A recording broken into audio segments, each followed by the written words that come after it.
Welcome to another episode of Tharawat Magazine's podcast for family businesses and entrepreneurs. And I'm sitting here with Kydd Boyle and Richard Blackwell, who are the founders of Horizons, which is something we're going to be talking about for the next few minutes. So guys, welcome to our podcast. And can you tell us a little bit more about yourself? Hi, Farinda. Well, we are next gens ourselves. We come from family businesses, and we have gone through a period of personal development in our lives for the last 5 years, both individually, but collectively through knowing each other. And we really felt there was a space for a community that allowed next gens to share with each other the fears, aspirations, pitfalls of this journey of growing into a family business. Yeah, no, it's been a kind of a slightly strange journey in many ways. You know, Kydd and I have known each other for a couple of years, and really actually in the past year, the idea about, you know, there being a demand and a need for something like Horizons, which is specifically catered for next gens by next gens, was really missing. And, you know, whilst it was initially just meeting up and having discussions about it, it became this creature that is now Horizons, and it's very exciting. Really looking forward to seeing how it develops, and so far progress has been really great, getting a lot of traction. But it's, you know, we're off to the races. So, I mean, before we learn more about the actual program and what you guys do with Horizons specifically and what participants can expect from coming to your program, let's just maybe dig a little bit deeper as to like what prompted sort of what you guys felt was the main motivation in creating an initiative that comes from next gens for next gens, right? Like, so maybe if you guys could like let us know a little bit more about what you perceive to be the main challenges for next geners at the moment when they're faced with the legacy. You're both faced also with the legacy on your end of of your family businesses. So what do you feel are like sort of the common challenges where next gens can sort of support each other better than maybe anyone else, where they understand each other better than anyone else when they come together? Yeah, I think that me and Richard both have two fairly common stories in the next gen case, but our stories are quite different. My story has been integrating myself to a management position in my family business, and Richard's has actually been being part of a business family that sold their business. But both of us come from a legacy background, and we see ourselves as the mortals, and we have this big myth of a business behind us. So it's about what do you do where you can be yourself and be part of that business or of that family legacy in a productive way. So for me personally, because my connection to the family business was through my mum, and the business is a patriarchal business, when I started representing our family business, I felt very fraudulent in the conversations because my nuclear family had not been steeped in the history of the family business. And all of a sudden, our business is a multi-family office that deals with wealthy individuals, so that requires me as a family member to speak to many other wealthy families that may be prospects of our family business. So all of a sudden I have to tell the family story, but because I'm not steeped in that history, I find it really difficult, and it took me a long time to find my authentic voice and to really feel natural within that family business. Whereas Richard was brought up steeped in that history, weren't you? Yeah, very much. For me, growing up, the family business background was in publishing, and my father was the chairman of the business, and my grandfather was, and my great grandfather, we lived in Oxford where the family business was based, and for the first 17 years of my life, I really thought that my trajectory in life was to go through university and then do what my kind of predecessors had done, and, you know, start in the mailroom in the family business, and then, you know, climb the ladder, work your way to management position, and hopefully up to the top.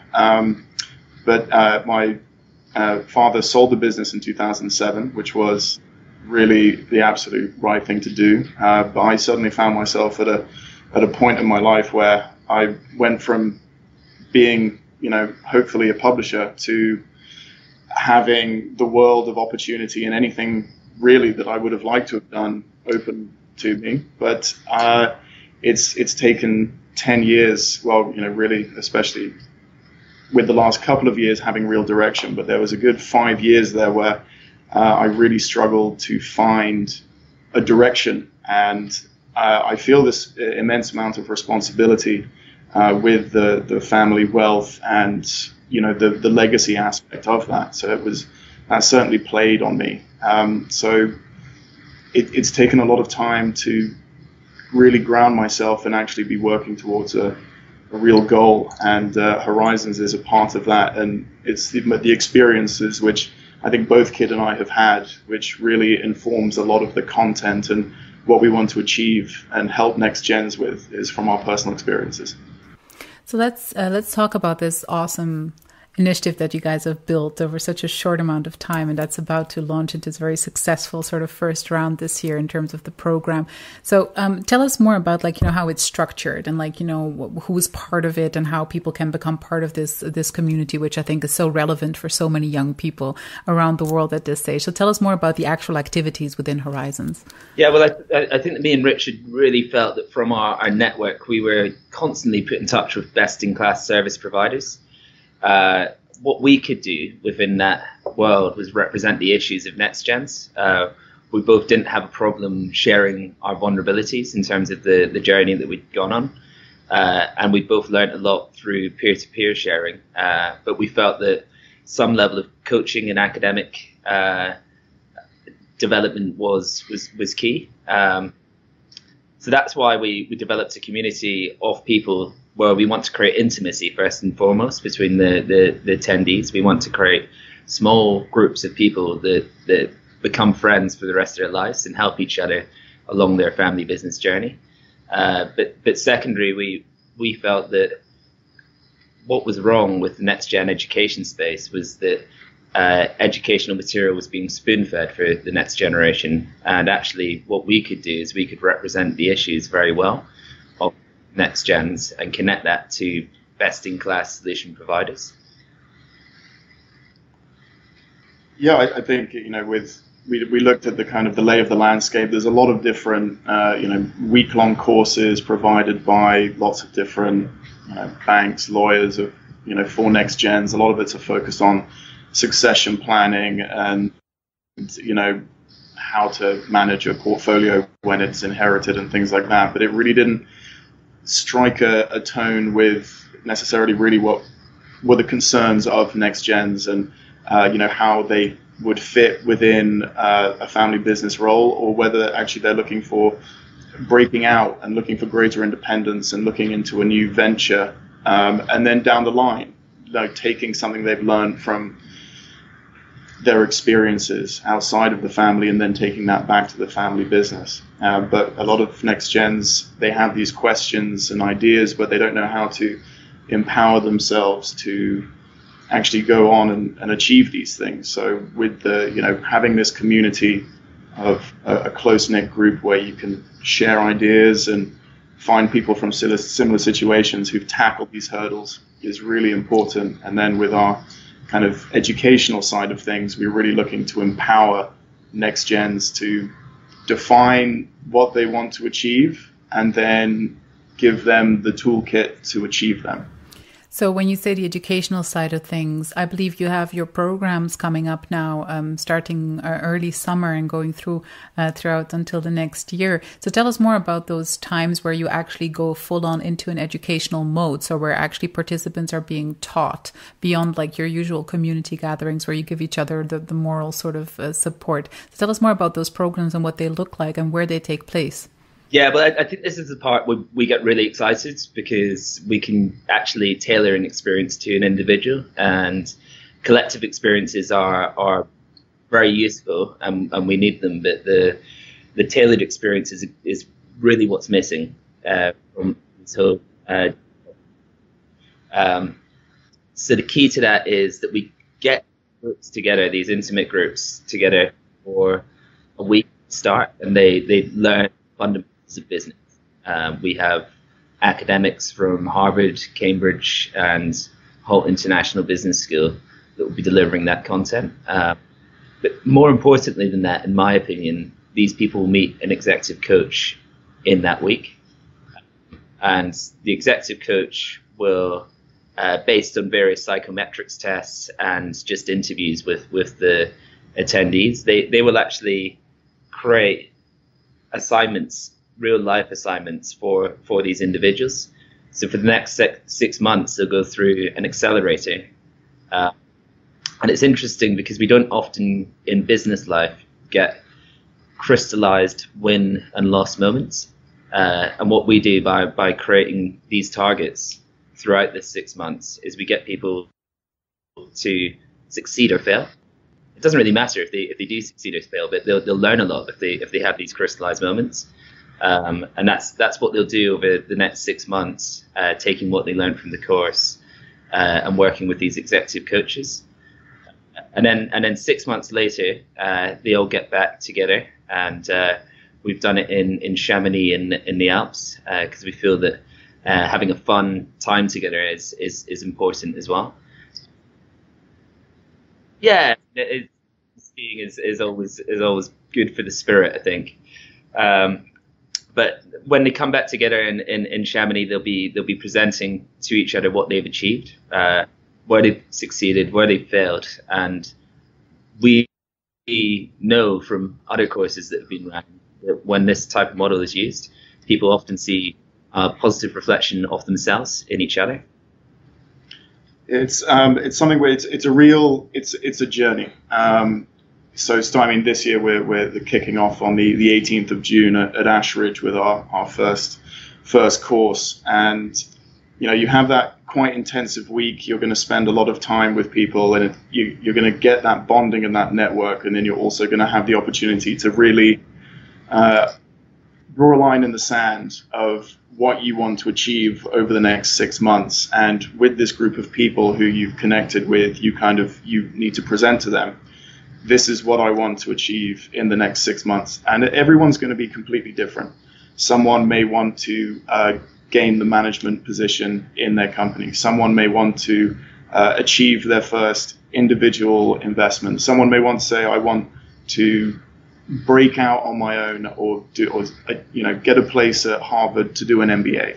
It's going to be completely different, but the whole idea is, with your personal coach over the following 6 months, you are held accountable to achieve these things that you've laid out to everyone.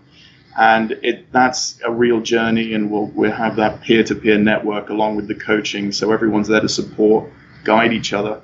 And then, when we bring everyone back together in Chamonix in January next year, everyone has an opportunity to say, what has happened? What have, here's the list of things that I said I was going to achieve 6 months ago, and here's what's happened. And there's an accountability, which I think a lot of courses miss. You go to a course, you get inspired, you go away, and you go back to your day-to-day regime, and you forget about what you did. But we don't want that. We want this to be a journey. And after the 6 months, yes, technically the course is over, but that doesn't mean that the journey and the networking and that peer-to-peer aspect stops. Really hoping that continues throughout. So Horizons is hopefully something which is a bigger part of your life than just a week that you spent at somewhere in England in the countryside. It almost sounds like a sort of an MBA in emotional intelligence, but you guys are offering for Family Business Next Gen members. It really sounds super exciting, because we all know that obviously fostering the kind of emotional intelligence that you guys are talking about is extremely important for the next generation of leaders, for the family businesses, us all being faced with so many radical changes in our environment, which can be quite overwhelming, even in the most in the best of circumstances. But for most family businesses, very tumultuous times are ahead, where their industries are changing quite radically. And so to have obviously leaders who are prepared for that kind of mindset shift and for that kind of responsibility will be quite a big plus. What do you guys hope is going to be sort of the thing, so when next year you guys come together and you present to each other in Chamonix and show each other sort of the evolution that you've been through, what is it that you concretely hope the participants will be taking away and bring to their family businesses? Like, is it heightened awareness? Is it concretely like specific skills in terms of communication? So what's like your biggest ambition that Horizon sort of like equips the person with in terms of skills? I think if a single word which definitely would be confidence, and the belief that whatever it is that they want to achieve within that space, they can do it. And we want, each individual to feel empowered to be able to achieve what they want to do, but to go up the management hierarchy, talk to the patriarch or matriarch of the family and say, I have a big idea and you should listen to me, and here's why. I think a lot of the time people feel that they can't actually go to their family and say what's on their mind and say what it is that they want to achieve, and so that confidence is going to be crucial, and just making people believe and understand that they have the ability to do it. It's just a question of figuring out what the stepping stones are to achieve that goal. I mean, I think that's well said. And then the only way I would add to that is that one thing I've really learned in the last 3 years is that at school you learn maths, you learn English, but every day we communicate with each other, and we so rarely look at how we communicate with people. So rarely look at the reasons why we do things. And if you can focus on that toolkit, it's seen as quite cutting edge in family business, but actually, NASA put people on the moon using these techniques. Your general corporate businesses, particularly in the US, have been using techniques where they focus on communication, body language, skills of positive visualization, all these techniques that we underutilize or under stress the importance of in family businesses. So I think that we will hopefully help people with communication. And I think that's really where the core of the confidence comes. How do you express yourself? So that's a really interesting point, though, Kydd. So why do you think we fail in family business or in the family business education field at emphasizing those things? Are we taking the next generation for granted? Is it maybe like sort of like a level of complacency that we say, like, it's been going on for such a long time, we'll make it last even without raising these issues? And do you think that maybe particularly our generation of millennials is particularly sensitive to these things? Or do you feel like, it was bound to be an evolution where we finally talk about these things more openly? I think, it's probably bound to be an evolution, and family businesses by nature, especially once they become multi-generational, are just clunky organizations. Trying to get something done requires stakeholder engagement, and that can be very difficult when you're related to the other stakeholders. So you've got family dynamics, and you've got the I guess sluggish nature of a large company as well that comes into play.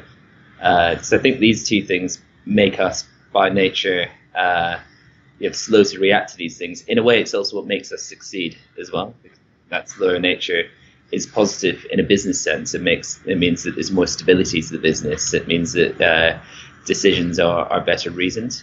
But when it comes to this sort of personal development piece, I think it can be something that restricts certainly the next gens of family businesses. And in this really competitive world where Harvard and MIT degrees are now 10 a penny, then you need to have an extraordinary response to that kind of situation, particularly if you're born into privilege, where you will be accelerated into an important position in a company.